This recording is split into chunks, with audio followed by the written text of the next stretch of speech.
Demon Emperor Chapter 530. Ang nakaraan na bigla si Yunying, dahil kagustuhan pala ng mahal na emperador.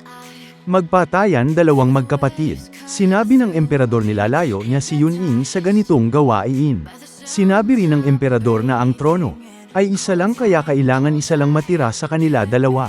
At ang matitira na yun ay siya ang maghahari sa buong Luzon, tagapagtanggol ng bansa. Nagpapatuloy. Habang pinapanood ko ang tatlong magkakapatid na nagpapatayan, hindi ko kayang tiisin ang sakit na nararamdaman ko. Pero ito talaga ang kapalaran na nakatadhana na sa atin. Matira matibay. Kung sinong mabubuhay ay siya ang karapat-dapat. Dito natin malalaman kung sinong karapat-dapat na kandidato para sa trono. Hindi makapagsalita si Yunying sa mga nalaman niya dahil sariwa pa ang kaniyang pag-iisip. Ang pagiging matagumpay ay binubuo ng mga buto ng iba.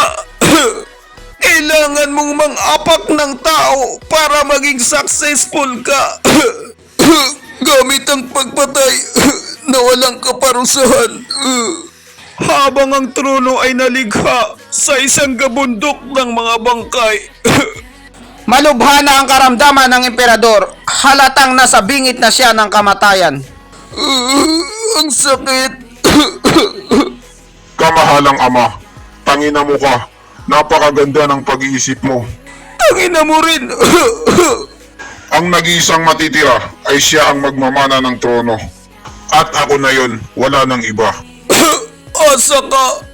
Dahil nagkakaintindihan na tayo at alam na natin ang mangyayari, kamahalang ama, bilisan mo na at tuparin mo na ang sinabi mo. Gawin mo na akong emperador para naman at least makatwiran ng mga sinabi mo sa pamamagitan ng pag-upo ko sa trono.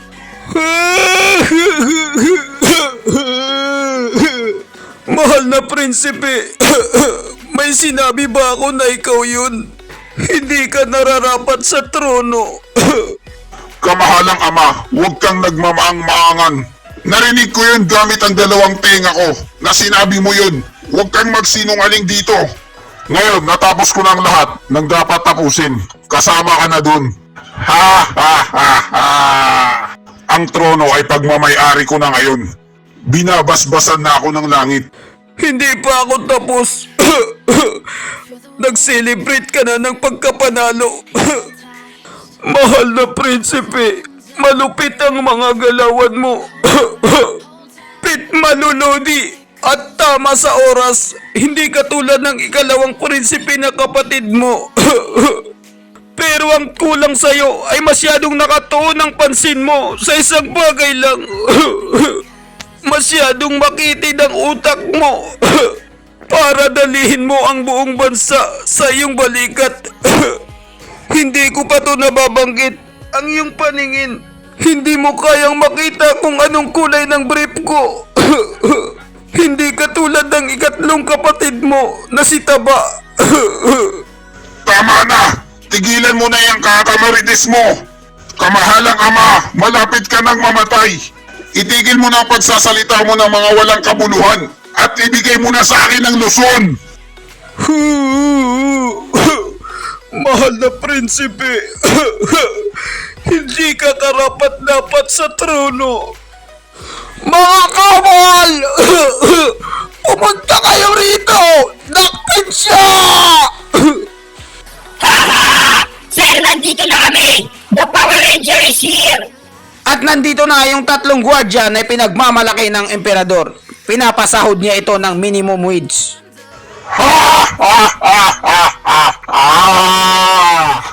Wala ka talagang itinirang mga tao para lang mapatay mo si Chupa. Ipinadala mo doon ang mga banal na dragon at pati na yung mga aninong gwardya.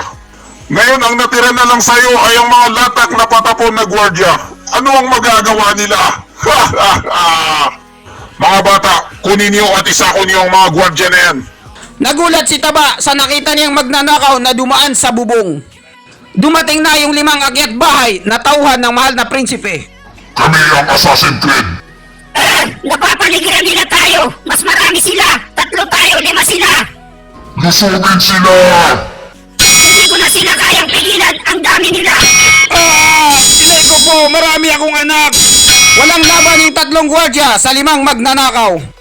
Taba, Yuning, pumunta na kayo sa likod, pakaliwa. May makikita kayong tunnel palabas. Nilagay ko na rin sa likod ang Imperial Seal. Kunin niyo na ito at tumakas na kayo.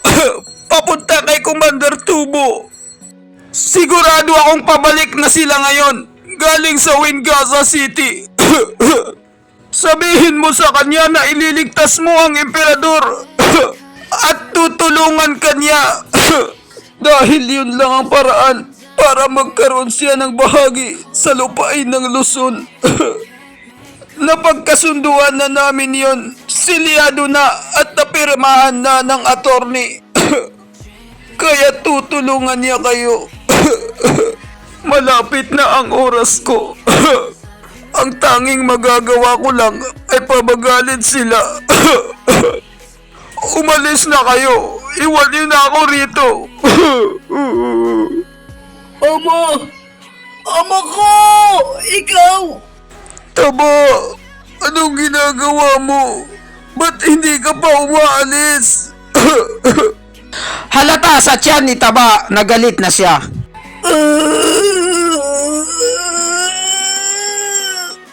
Ama, hindi ako aalis. Hindi tayo aalis. Dahil hindi niya ako kaya. Mas malaki ako kaysa sa kanya. Tumatapang na si Taba. Lalaban na siya gamit ang kanyang malaking katawan.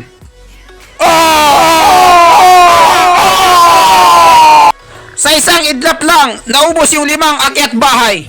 Sino kaya itong pumatay sa kanila? Jeep Flotasword, ikaw ba yan? Sino kaya ito na nag-aapoy na may asul na aura? Ako lang to, huwag kayong mabigla. Si Funky Boy. Si Funky Boy pala ang dumating, hindi ko akalain. Kaya pala hindi siya mahanap ng mga pantas nung kailangan nila ng tulong. Dito lang pala siya nagtatago sa loob ng palasyo. Ba't ka nandito? Dapat nandun ka sa Wingaza City, nakikipagdigmaan. Ama, isa rin ba to sa mga plano mo? Napakatuso mo talaga. Nanginginig na sa takot ang mahal na prinsipe. Dahil isang banal na dragon ang dumating. Radiant Stage na eksperto. Mr. Pang! Bakit ka nandito? Hindi kita tinawagan o chinat. Ama, ako ang may kagagawan. Tinawagan ko siya. Ang totoo niyan, itong araw na to ang unang beses akong gumalaw. Oh, totoo ba yan? Hindi ka nagjo-joke? Imposible to. Nabigla ang emperador sa sinabi ni Taba. Naalala niya at na-recall niya yung mga banding nilang dalawa. Mga kulitan at sweet moment. Yan yung mga masasayang araw namin ni Taba nung bata pa siya.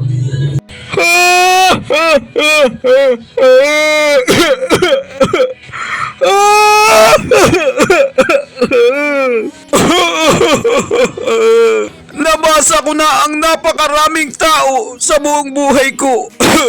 Pero hindi ko akalain na ikaw na sarili kong anak ay ang huling tao na hindi ko nahulaan ng galaw. Ama, di ba kasasabi mo lang na kani-kanina lang? Kapag may ginawa ka, ayusin mo at siguraduhin mo sa unang pagkakataon.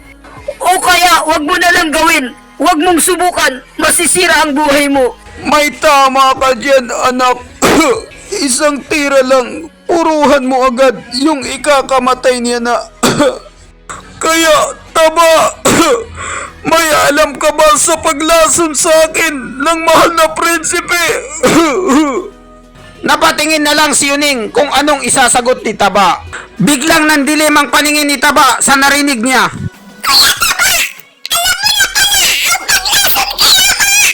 Ba't ako ang sinisisi mo kung alam ko? Hindi ba alam din niya ng ating kamahalang ama na may lason yung gamot niya? Dahil sa kaugalian mo na pagiging maingat, Ang paraan lang para malason ka ay kung magpapalason ka. Ikaw ang may hawak ng kapalaran mo. Bobo ka ba? Nabigla ang mahal na prinsipe. Akala niya matalino na siya. Dahil nalason niya ang mahal na emperador, nagpalason lang pala ang emperador. May tama ka na naman, taba sa ulo. Alam ko, matagal na may lason yung gamot na iinumin ko. At dito nagtatapos ang chapter 530. Maraming salamat po sa panunood. Mag-subscribe para laging updated sa buhay ni Chupa.